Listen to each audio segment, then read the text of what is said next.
नमस्कार, मैं हूं आशीष चित्रांशी और आप देख रहे हैं द न्यूज लॉन्चर। दुनिया के लिए एक अच्छी खबर आने वाली है।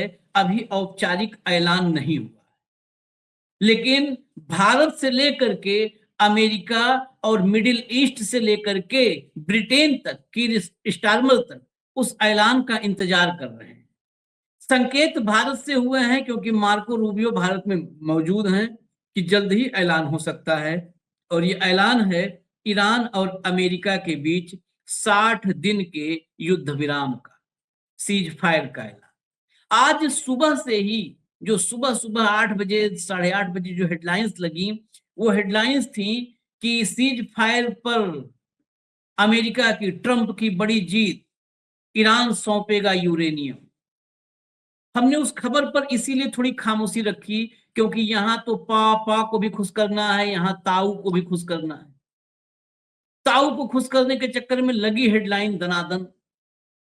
लेकिन शाम ढलते ढलते इस सीज फायर, संभावित सीज फायर, अभी भी हम सीज फायर नहीं कहेंगे जब तक औपचारिक ऐलान नहीं हो जाता है, हम तो कतई नहीं कहेंगे। संभावित सीज फायर में बड़ा पेंच आ गया है और ये पेंच जो है ये बिल्कुल एक तरफा सीज फायर की तरफ इशारा कर रहा है। यानी खामनेई के सामने ट्रंप के घुटने टेकने का संकेत है। ईरान अपना संवर्धित यूरेनियम अमेरिका को छूने भी नहीं देगा। ये ही सबसे बड़ा सरेंडर है, इससे बड़ा सरेंडर कुछ नहीं हो सकता। क्योंकि डे वन से युद्ध के मोटिव को लेकर के कि इस युद्ध में एक होता है ना कि हमारा अंतिम लक्ष्य क्या है, इस युद्ध में हासिल क्या करना है, बार बार उस लक्ष्य को, उस हासिल कर किए जाने वाले लक्ष्य को बदलते हुए दिखे डोनाल्ड ट्रंप और नेतन्याहू। खासकर डोनाल्ड ट्रंप। ट्रंप ने रिजिम चेंज से शुरू करके 4 बार कहा रिजिम चेंज करना, फिर रिजिम नहीं चेंज करना, करते करते एक अल्टीमेट टारगेट पर सबने जो है विराम लिया। वो था कि हम यूरेनियम नहीं रखने देंगे ईरान। यूरेनियम बिल्कुल उसका हम लेकर के रहेंगे, यूरेनियम दे दे, हम निश्चिंत हो जाएं कि अभी यूरेनियम इसके पास है नहीं, परमाणु बम बना नहीं सकता ये, और फिर सब कुछ पुराने जैसा हो जाएगा। यानी सबसे बड़ा मुद्दा था यूरेनियम। अब फाइनल रिपोर्ट ये आई है कि अगर इस युद्ध विराम का औपचारिक ऐलान हो भी जाता है कुछ वक्त के भीतर, तो उसमें यूरेनियम को लेकर के जो शर्त ईरान की है उस पर मुहर लगेगी। ट्रंप और नेतन्याहू इन दोनों को बेइज्जत होना पड़ेगा, अपने कदम पीछे खींचने पड़ेंगे। ये डन है, मतलब कि ये बिल्कुल फाइनल हो चुका है। खामेनेई ने 2 दिन पहले ही कहा था कि हम संवर्धित यूरेनियम पर और यूरेनियम से जुड़े अपने अधिकार पर, परमाणु कार्यक्रम से जुड़े अपने अधिकार पर कोई भी समझौता नहीं करेंगे। आखिरकार वही हुआ जो 2 दिन पहले खामेनेई ने कहा था। लाइए हेमंत भाई को, लाइए स्क्रीन पर जोड़िए। स्वागत है हेमंत भाई। अब भैया कार्यक्रम शुरू करिए, हेडलाइन से शुरू करिए, लाइए एक एक करके। देखिए, अमेरिका और ईरान के बीच 60 दिन के सीज फायर पर बनी सहमति, होर्मुज स्ट्रेट खुलेगा। अब हेडलाइन में भी होर्मुज खुलेगा, इसको प्राथमिकता दी जा रही है। मैं बड़ा कुछ चीजें क्लियर हेमंत जी के साथ चर्चा में आगे करूंगा, पहले एक एक करके देख लेते हैं। लाइए आगे बढ़िए। ये देखिए, Financial Times, Donald Trump says deal with Iran to reopen Strait of Hormuz largely negotiated. ये जो है ये करीब करीब इनके तरफ से भी इशारा है कि काम बन चुका है। अब आगे चलिए, और आगे चलिए। यहां पर देखिए महत्वपूर्ण है, Al Jazeera, Iran has not agreed to hand over highly enriched uranium stockpile. जो संवर्धित यूरेनियम का भंडार है 400 किलोग्राम से ज्यादा, ईरान उसको हैंडओवर करने के लिए नहीं तैयार हुआ। यही सबसे बड़ी बात है। सीज फायर 60 दिन का कर लो, 60 साल का कर लो, मुख्य मुद्दा वहीं का वहीं है। अब और थोड़ा आगे बढ़िए। ये देखिए, राइटर्स को एक वरिष्ठ ईरानी सूत्र ने बताया कि तेहरान ने अपना संवर्धित यूरेनियम स्टॉक छोड़ने पर सहमति नहीं दी है। राइटर्स के हवाले से आई। फिलहाल शुरुआती समझौते में न्यूक्लियर मुद्दा शामिल ही नहीं है। इससे पहले न्यूयॉर्क टाइम्स की रिपोर्ट में कहा गया था कि संभावित डील के तहत ईरान अपने न्यूक्लियर स्टॉक फाइल पर समझौता करने को तैयार हो गया है। हालांकि अब ईरान के रुख ने साफ कर दिया है कि असली लड़ाई अभी बाकी है। और आगे चलिए। दरअसल शुरुआत की खबरें आई अमेरिका से, अब जो आखिर में राइटर से खबर आई ये ईरान के जरिए जो खबर आई है, यानी ईरानी पक्ष को यहाँ पे रखा गया है। एक्सियोस की रिपोर्ट में दावा किया गया है कि अमेरिका और ईरान एक ऐसे समझौते के करीब हैं जिसमें 60 दिन का सीज फायर एक्सटेंशन शामिल होगा। इस दौरान होर्मुज स्ट्रेट को पूरी तरह खोला जाएगा और वहां किसी तरह का टोल नहीं लगाया जाएगा। दुनिया के सबसे अहम ऑयल रूट में गिने जाने वाले होर्मुज स्ट्रेट के खुलने से वैश्विक तेल बाजार को बड़ी राहत मिल सकती है। और आगे चलिए, और आगे चलिए। इसमें अभी और भी एक महत्वपूर्ण हिस्सा है। रिपोर्ट के मुताबिक एक्सियोस की है ये, इस प्रस्तावित समझौते के तहत ईरान को खुलकर तेल बेचने की छूट मिल सकती है। नोट करिएगा, यूरेनियम भी रहेगा, खुलकर तेल बेचने की छूट मिल सकती है। बदले में अमेरिका ईरानी बंदरगाहों पर लगी नाकेबंदी हटाएगा। तेल पर छूट, ईरानी बंदरगाहों पर नाकेबंदी हटेगी और कुछ प्रतिबंधों में ढील देगा ताकि तेहरान दोबारा अंतरराष्ट्रीय बाजार में तेल एक्सपोर्ट कर सके। हालांकि अमेरिका ने साफ कर दिया है कि अस्थायी राहत तभी मिलेगी जब ईरान ठोस रियायतें देगा। ठोस तो जब अब इतने पर ही आप ये सब दे रहे हो तो इसी से अंदाजा लगाइए। एक्सियोस के मुताबिक ईरान चाहता था कि उसके फ्रीज फंड तुरंत रिलीज किए जाएं और अस्थायी रूप से प्रतिबंध हटाए जाएं, लेकिन वाशिंगटन इसके लिए तैयार नहीं। अब इसको हटाइए, अब हम यहाँ पर रुकेंगे, थोड़ा सा रुकेंगे, हेमंत भाई के पास चलेंगे, फिर अभी मैं आता हूँ खामनेई के 2 दिन पहले वाले पोस्ट उस सब पे भी। हेमंत भाई, बड़ी प्रमुखता से लिखा जा रहा है कि होर्मुज पूरी तरह खुलेगा बिना टोल का। आप बताइए, ये बाई प्रोडक्ट को सेंटर में लाने की कला, ये ठीक है, नेताओं में ये होनी चाहिए, नेताओं में होनी चाहिए, उनको फेस लॉस उनका होता है। ट्रंप का फेस लॉस हो रहा है, इंडिया में मोदी जैसे हैं कि हर खबर को दबाना चेहरा बचाने के लिए फेस लॉस हो रहा है, इतना बेइज्जत हुआ दुनिया का सुपर पावर, तो बचाएगा। लेकिन मीडिया अगर बाई प्रोडक्ट को सेंटर में रख ले, उसको एपी सेंटर बनाए, तो इससे बड़ी जाहिलियत क्या हो सकती है। होर्मुज का बंद होना ईरान अमेरिका युद्ध का बाई प्रोडक्ट था। उस युद्ध से जन्मा हुआ एक नया, उस युद्ध से पैदा हुई एक नई समस्या थी होर्मुज। होर्मुज को हथियार के रूप में इस्तेमाल किया था ईरान। होर्मुज के लिए तो युद्ध नहीं हुआ था ना कि होर्मुज पे किसका कंट्रोल होगा। होर्मुज में ईरान टोल नहीं लेता था ना टोल लेता था, ना होर्मुज बंद रखता था। ये सब तो उस युद्ध की वजह से पैदा हुआ।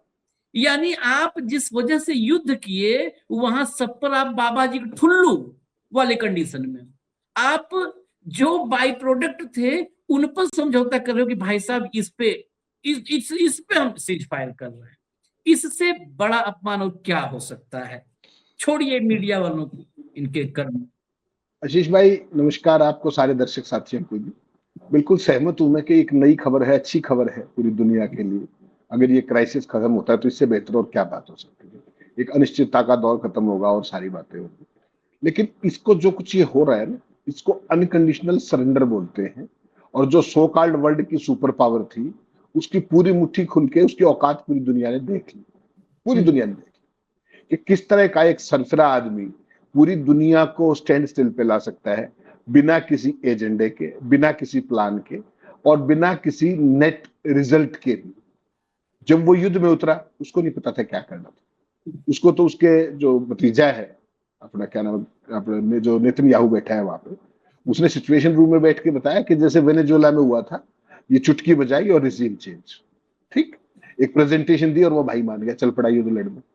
ना उसको वेनेजुएला और ईरान का अंतर पता, ना ईरान की सभ्यता का पता, ना ईरान की फाइटिंग कैपेसिटी और कैपेबिलिटी का पता, ना उसके आकार का पता, ना उसके कमिटमेंट का पता। तो उसका परिणाम आज आपके सामने। इस सारे में ट्रंप तो शातिर है, निकल जाएगा, भाग जाएगा। उसने मरवा दिया इजराइल के प्रधानमंत्री नेतन्याहू को। अगर ये डील यूं की यूं सिरे चढ़ी तो नेतन्याहू का क्या होगा? 3 महीने बाद चुनाव है भाई साहब, वहां पे क्या मुंह दिखाएगा वहां जाके? ईरान ने जो इजराइल की हालत की है इस बार, पिछले साल याद होगा ना जून के अंदर जिस तरीके से अमेरिका को रातों रात बुला करके वो किया था, वो एक पार्ट था। वो लंबा नहीं चला तो इसलिए बच गए थे। इस बार तो ईरान ने चुन चुन के इजराइल का इलाज किया है, पूरे का पूरा सिविलियन इंफ्रास्ट्रक्चर का सत्यानाश हुआ पड़ा है। तो वो क्या बताएगा?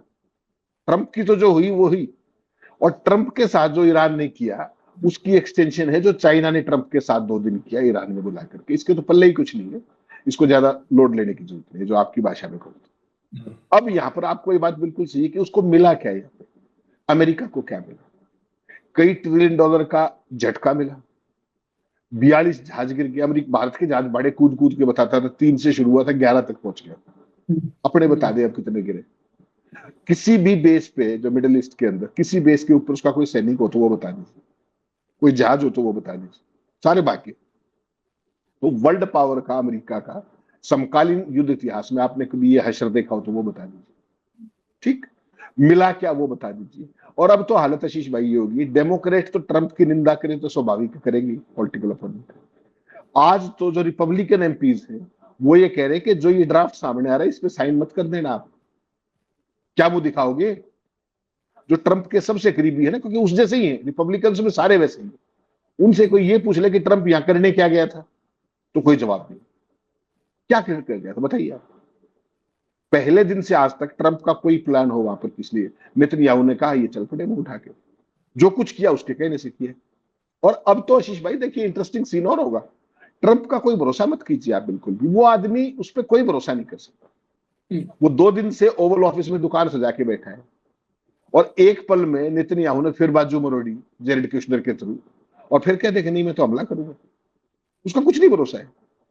हम तो, मैं और आप तो सदा ही कामना करेंगे कि दुनिया में शांति हो, सारी चीजें हो, अनिश्चितता का दौर खत्म हो, सारी बढ़िया चीजें हो, लेकिन उस पर भरोसा है क्योंकि वो इतने बुरे तरीके से कंप्रोमाइज्ड है।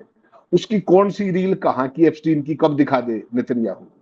और अब तो धर्मपत्नी का भी नाम जिस तरीके से पिछले दिनों प्रेस कॉन्फ्रेंस होने की बात हो गई थी, उनको स्पष्टीकरण देना पड़ा था। तो यू नेवर नो, क्योंकि आज की तारीख में, और जिस दिन 28 फरवरी से आज तक 50 ट्वीट आप दिखा सकते हैं जिसमें ट्रंप ने क्या क्या बकवास की। 1 मार्च को तो उसने जीत की घोषणा कर दी थी, फिर अब किस चीज का समझौता कर रहा है? कल वो क्या ट्वीट कर रहा था? ईरान का बदला हुआ नक्शा जिसके ऊपर अमेरिका का झंडा था। कल की बात बता रहा हूं, देख लीजिए उसका हैंडल जो ट्रूथ सोशल है उस पर देखिए आप, ईरान के नक्शे के ऊपर अमेरिका का झंडा लगा रखा है भाई। तो ऐसे व्यक्ति को कैसे आप फेस वैल्यू करोगे? और ईरान की पोजीशन पहले दिन से क्लियर है। हार्मूज को बंद करना, उन्होंने पहले दिन बता दिया कि हम हार्मूज बंद करेंगे। तो हार्मूज बंद कराया किसने था? अमेरिका ने बंद कराया था, और खुलवाने के चक्कर में खुद ब्लॉकेट लगा के बैठ गए। ठीक, तो ईरान के अंदर करने क्या गया था अमेरिका, और हासिल क्या हुआ, और अब मुंह क्या दिखाएगा? इसलिए आपने देखा कभी क्यूबा का नाम आगे अड़ा देता है कि अब क्यूबा का नंबर है। कल ग्रीनलैंड का एक पोस्ट कर रखा था। तो वो आदमी ध्यान को डाइवर्ट कर रहा है आशीष भाई, अपनी चौतरफा नाकामी को छुपाने के लिए। एक होता है ना खीज, खीज है उसके अंदर कि यार इसने, नेतन्याहू ने मुझे मरवा दिया, अब मैं क्या मुंह दिखाऊं अपने लोगों को। और मागा वाले तो अपने भक्तों जैसे हैं, उनको कोई भी मूर्ख बना दे तो कभी उसका नाम लेकर के, क्यूबा का नाम लेकर मूर्ख बना देता है, कभी ग्रीनलैंड का नाम ले देता है, कभी किसी और का ले देता है। हकीकत यह है कि इस युद्ध के बाद अमेरिका का जो प्रेजेंट स्टेब्लिशमेंट है उसको 10 बार सोचना पड़ेगा कहीं भी कुछ भी करने से पहले, खासतौर पे सामरिक तौर पर। और इसीलिए आपने देखा चाइना गए तो किस तरीके से वियतनाम के मसले पर शांति पूरे तरीके से। क्यों? हम 12,000 माइल नहीं आ पाएंगे, फला नहीं आ पाएंगे। पहले नहीं पता था आपको 12,000 माइल, ये डिस्टेंस अभी ज्यादा बढ़ गए। तो आशीष भाई ये कंप्लीटली, मैं आपको हमेशा से एक बात कहता हूं, जिस दिन ये बना था, आप वो शो याद कीजिए अपना, अपन लाइव करो। बुली जो होता है ना, बुली के सामने अगर उससे बड़ा बुली आ जाए तो वो पूंछ दबा लेता है। तो अब ट्रंप के सामने ईरान भी बड़ा बुली है, उससे बड़ा, जिसने अमेरिका की सारी स्कीम ऑफ थिंग्स का बैठा बिठा दिया। और चाइना गया तो चाइना तो बुली है ही। तो ये कुल मिलाकर के अमेरिका की आज की परिस्थिति ये है कि ना तो उगलते बनता है ना निगलते बनता है। एक बार वो, अच्छा उसके अभी आपको पता है नवंबर के अंदर सीनेट का मिड टर्म पोल है। अगर वो लेम तक प्रेसिडेंट हो गया फिर क्या करेगा, ये भी सवाल है ना। और नेतन्याहू का अक्टूबर में है, इसका नवंबर में है। तो वो अब नई नई जगह ढूंढेगा। कभी क्यूबा, जनवरी से देखो आप, जनवरी से क्यूबा का पूरा ब्लॉकेड करके बैठा हुआ है। क्या मतलब है इस बात का? सरेआम गुंडागर्दी। पूरा आपने वेनेजुएला का सीन देखा, अपने भक्तों को कैसे बेवकूफ बनाता है वो, सोचिए आप। अपने वाला करता है इस काम को। दोनों में से गुरु कौन सा है ये समझ में नहीं आता मुझे कई बार। अभी अमेरिका के अंदर सबसे बड़ी निंदा क्या चल रही है ट्रंप की, कि भट्ठा बिठा दिया देश की अर्थव्यवस्था का। ईरान में क्या लेने गए थे, ये चल रही है, क्या मिला। और परसों उसने ट्वीट कर दिया कि जितना हमारा ईरान में खर्चा हुआ उससे 25 गुना हमने क्यूबा से कमा, उससे अपने वेनेजुएला से कमा लिया। वेनेजुएला कितना तेल निकाल पा रहा है, उसका तो सारी मशीनरी का बंटाधार हुआ पड़ा है। लेकिन तेल के सिस्टम को कैप्चर जरूर कर लिया उसने। हो सकता है अगले 5-4 साल में वो उसका 20 गुना नहीं, उसका 100 गुना कमाया। हाँ, आगे हो सकता उसका उसका हो सकता है 100 गुना कमा ले, क्योंकि गुंडागर्दी है भाई सब सरेआम। आपके गन पॉइंट पे लगा के मैं कुछ भी ले लूं, वो एक अलग पक्ष। लेकिन आज तक उसने क्या वहां से लिया, एक सवाल है। उनकी जो कैपेसिटी है, प्रोडक्शन कैपेसिटी, वो सारी चीजें। और उसके बाद भाई ने ट्वीट कर दिया कि 25 गुना तो आ चुका है। तो he is dancing to the galleries. और गैलरी में कौन बैठे हैं? मागा सपोर्टर। उनको धीरे धीरे समझ में आने लगा, तपिश उनको भी आई। ये ईरान युद्ध के कारण जो दाम बढ़े, तेल के दाम बढ़े, महंगाई हुई, दुनिया भर की चीजें हुई। इसीलिए तो आप देख रहे हो बार बार, कभी क्या होता है, आपने तो एक ग्रीनलैंड का नाम लिया, ग्रीनलैंड कर देंगे, Greenland we are coming, something like that. उसके बाद क्यूबा। अब वो दोबारा से फिर उसी बात पे आ गया, इमिग्रेशन पे आ गया फिर से। तो उसने ध्यान बांटना है अपने अंधभक्तों का, उसके भी अंधभक्त है। उसने उनका ध्यान, उनको जो इंजेक्शन लगाया है पिछले जो 2.5 महीने 3 महीने हो गया, 28 फरवरी से लेकर अब तक लगभग 3 महीने होने जा रहे हैं, तो उस इंजेक्शन का दर्द कम हो, इसलिए वो कभी इधर उछल जाता है, कभी इधर उछल जाता है, जैसे बंदर करता है ना छत पे, पेड़ पे, कभी उधर कूद गया, उधर कूद गया। हेमंत भाई, ये बताने वो में कुछ नहीं, नहीं। जिसके पास भी अंधभक्त होते हैं उसे 18 घंटे काम करना पड़ता है। क्योंकि अगर आप इस डाल से उस डाल कूदोगे नहीं, वो सारे के सारे ऐसे हैं, जितने 18 घंटे काम करने वाले हैं वो सारे इस डाल से उस डाल कूद रहे हैं, उनका कोई रिजल्टेंट नहीं है, वो परिणाम नहीं देते हैं, वो खाली इस डाल से उस डाल कूदते हैं। क्योंकि उससे अंधभक्त क्या है, अंधभक्त तो इसीलिए अंधभक्त कहलाते हैं ना, क्योंकि अकल के अंधे हैं। तो वो क्या कहते हैं, देखो कोई मेहनत में कमी है तो बताओ, हमारा वाला मेहनत पूरी कर रहा है, 18 घंटे तो कूद रहा है इस डाल से उस डाल, कई डाल टूट गई इसके कूदते कूदते, अब इसकी गलती आप कैसे दे रहे हो? यही होता हर जगह पे है कि बताओ इनकी गलती कैसे, ये तो अपना पूरा कर रहे हैं, गलती तो ये हेमंत अत्री का ये सवाल पूछ रहा है बैठ के बेमतलब का है, ये उसकी गलती में कोई कमी हो। तो ये उनकी पहचान है। लेकिन इस बात को अब अमेरिका ईरान के बीच बहुत सारे एनालिसिस शुरू होंगे, मुझे लगता है पहला होगा, इसके बाद अब शुरुआत बहुत सारा होगा, अभी औपचारिक रूप से ऐलान हो जाएगा। अब बताओ, रिजिम चेंज, लक्ष्य फेल हो गए, फिर कहे मिसाइल का स्टॉक पाइल, ईरान को की मिसाइल क्षमता खत्म करनी पड़ेगी, ईरान को ये मानना ही पड़ेगा। ये सब पहले शर्तों में कहा जाता था, यही अमेरिका कहता था कि ईरान से समझौता हम ईरान को तब छोड़ेंगे जब ईरान अपनी मिसाइल क्षमता जो है खत्म करने पर सहमत होगा। फिर मिसाइल क्षमता भी खत्म हो गई। अमेरिका की रिपोर्ट है कि 70% तुमसे ज्यादा मिसाइल उसकी तैयार है, तुम कंगाल हो गए, तुम्हारी मिसाइलें भी गई और वो बैठा है वैसे कोई तो ताकत हो गया, दोनों दो लक्ष्य पूरे हो गए ट्रंप के। फिर सब ठीक है, परमाणु नहीं बनाने देंगे, परमाणु हथियारों का मतलब परमाणु कार्यक्रम छोड़ना पड़ेगा। जब कुछ नहीं, रिजिम चेंज, मिसाइल सब खत्म हो गया, तो कहा एक चीज तो कम से कम कर दो यार भाई, परमाणु कार्यक्रम बंद कर दो प्लीज भाई, इसके बगैर हम नहीं मानेंगे। उसने कहा ये तो कतई नहीं, ये तो बिल्कुल नहीं। तो कहा क्या, चलो होरमुज खुल गया, होरमुज खुल गया, होरमुज खुल गया, ताली बजाओ होरमुज खुल गया।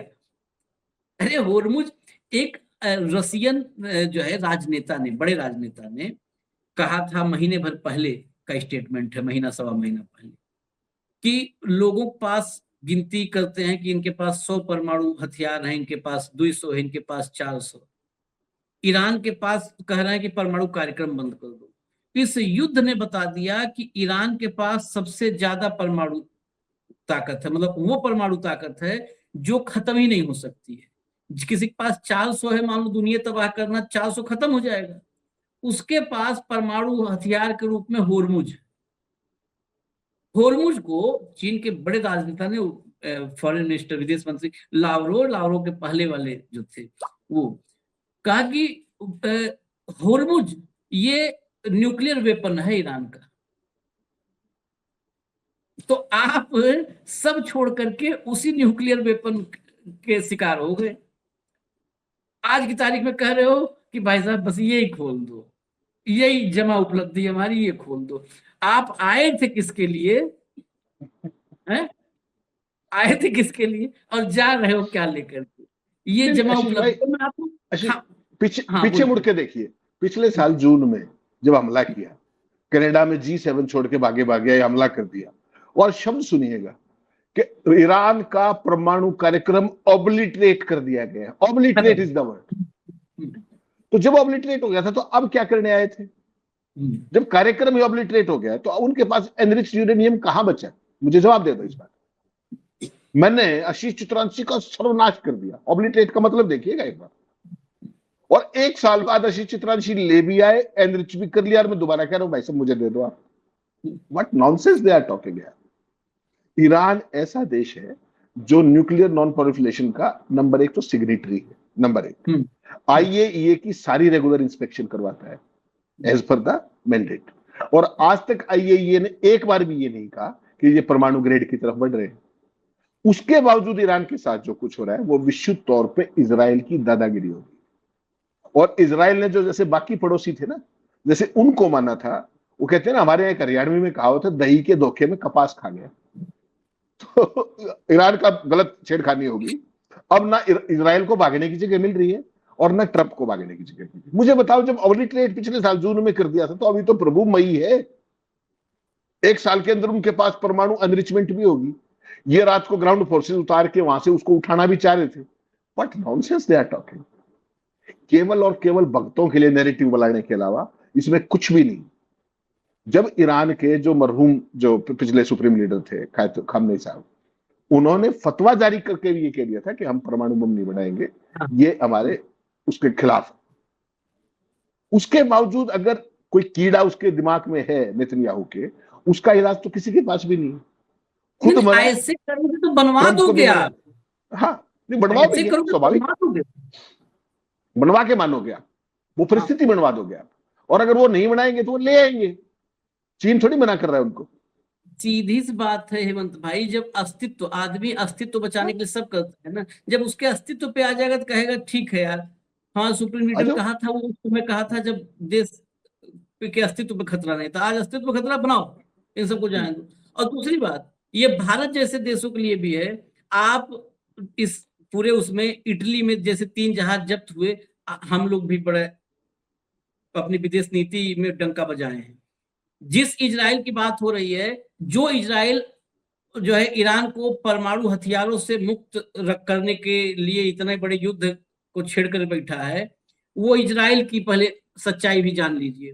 वो न एनपीटी पर हस्ताक्षर किया है, ना एनपीटी पर हस्ताक्षर नहीं किया है इजराइल, न IAEA का कोई इंस्पेक्शन होता है उसके देश में, कुछ भी नहीं। वो अपने सीमा में घुसने नहीं देता है ग्रासी को, IAEA को, कुछ भी, कोई भी नहीं, कोई टीम नहीं जाती है। एनपीटी पर साइन भी नहीं किया है। और आज तक उसने परमाणु हथियार बनाया कि नहीं बनाया, इस पे न हाँ किया है आज तक और ना किया है आज तक, दोनों चीजें हैं। और दुनिया के तमाम एक्सपर्ट ये अनुमान लगाते हैं कि इजराइल के पास 100 से 120 के बीच में परमाणु हथियार उपलब्ध है। ये अंतरराष्ट्रीय विशेषज्ञों का अनुमान है। वो जो अपने घर की तलाशी नहीं देता है उचक्का है, वो दूसरे कहता है इनके घर में चोरी का माल है, बरामद करो। अरे भाई, और उसके घर में चोरी का पुराना इतिहास है। उसके घर में 4 आदमी हिस्ट्री सीटर हैं, चोरी के मुकदमे दर्ज हैं थानों में, और कहता है पड़ोसी घर में से माल बरामद करो, माल बरामद करो। लेकिन खामेनेई की जीत, मैं फाइनल टिप्पणी लूंगा ये दिखा करके, 2 दिन पहले क्यों हमने लिखा है खामेनेई के सामने घुटने टेके, इसके पहले अरागची और जो है वो जो ईरान के स्पीकर गलीबाफ हैं संसद के, वो लोग सब कह रहे थे कि हम नहीं समझौता करेंगे। लेकिन अरागची, गलीबाफ, सबकी एक सीमाएं हैं, सबकी सीमा है। Supreme leader Khamenei, Mustafa Khamenei, दिखाइए भैया, आगे चलिए, लाइए, आगे बढ़िए। ये देखिए 2 दिन पहले देख लीजिए 2 days, Iran supreme leader Mustafa Khamenei has ordered that Iran's highly enriched uranium remain inside the country. Iran के सुप्रीम लीडर मुस्तफा खामनेई ने आदेश दिया है कि ईरान का हाईली एनरिच्ड जो है उच्च स्तर का संवर्धित यूरेनियम वो देश के भीतर ही रहेगा। मतलब जो चल रहा था ना कि अमेरिका को सौंप दो या तीसरे जगह रूस में रखवा दो, कहीं नहीं जाएगा, रहेगा ईरान में। Before the war Iran had signaled it might export part of its 60% enriched uranium stockpile, but the position changed after repeated US military threats. मतलब पहले जो 60% enriched यूरेनियम है ये सिग्नल किया था, सिग्नल लिखा ना, before the war Iran had signalled it might export. Iran ने संकेत दिए थे, सिग्नल दिया था कि 60% enriched यूरेनियम वो उसका भंडार वो एक्सपोर्ट कर सकता है, बाहर रसिया में रखने के लिए तैयार हो सकता है। लेकिन ट्रम्प के इस जो है दुष्टता की वजह से उसने अपने पोजीशन को चेंज कर दिया, यानी अपना जो उसका स्टेटमेंट था उस स्टेटमेंट से एकदम अपने फिर वापस आ गया पुराने स्टेटमेंट पर, पुराने स्टैंड पर कि हम अपने ही पास रखेंगे, हम कहीं नहीं शिफ्ट करेंगे। ये 2 दिन पहले है और राइटर्स के हवाले से है और देश भर में हमने एक दिखाया है, आप कहीं भी सर्च मारोगे तो आपको मिल जाएगा 2 दिन पहले का बयान। उसका नतीजा ये निकला हेमंत भाई। ये इसमें एक चीज और भी आप समझे होंगे, फाइनल कमेंट में मैं उसको, कि ईरान एक वक्त में जब जिनेवा में, पहले देखिए 2 दौर की वार्ता हुई थी युद्ध से पहले, एक ओमान में हुई पहले, ओमान की मध्यस्थता में, फिर ओमान की ही मध्यस्थता में सेंटर चेंज हुआ और जिनेवा में हुई, और जिनेवा वाली वार्ता के समय ही इसने अटैक कर दिया था। यस, उसी समय अटैक कर दिया था और यूके भी उसमें, यूके से भी रिपोर्ट आई थी कि वो भी हैरान थे कि वो अपना यूरेनियम सौंपने तैयार था, मतलब किसी तीसरे जगह पे रखने की। उसमें ये था 1 मार्च को दोबारा मीटिंग होनी थी और 28 फरवरी को इन्होंने अटैक कर दिया और वो अपना न्यूक्लियर कार्यक्रम एक स्टेज से आगे एनरिच करने पे मान गए थे कि इससे आगे एनरिच हम नहीं करेंगे, रोकने। और वो ब्रिटिश डिप्लोमेट जो उस मीटिंग के अंदर थे उन्होंने ये बात हैरानी जताई थी, अपने चर्चा भी की थी मैंने और आपने 1 मार्च को, कि उसने सरप्राइज, हमने बाकायदा स्टोरी दिखाई थी पूरी कि उसका बाइट था, सारी चीज थी कि मैं शॉक्ड था कि ईरान मान कैसे गया। लेकिन उसके बावजूद भी कि कहीं आप ये बताइए ना, अगर मान लीजिए 1 मार्च को ये फैसला हो जाता है कि ईरान ने अपना न्यूक्लियर कार्यक्रम छोड़ दिया है फर्दर एनरिचमेंट, तो फिर झगड़ा किस बात करेगा। और नेतन्याहू खून का पैसा था, वो रक्त पिपासु है, तो उसने इसलिए 28 फरवरी को, क्योंकि ट्रंप कंप्रोमाइज है, 28 फरवरी को वो तो सारे निश्चिंत बैठे थे बेचारे ईरान के अंदर कि भाई अब तो हम समझौते की तरफ बढ़ गए, बातचीत बढ़िया चल रही है, फाइनल चीज पे कल साइन हो जाएंगे।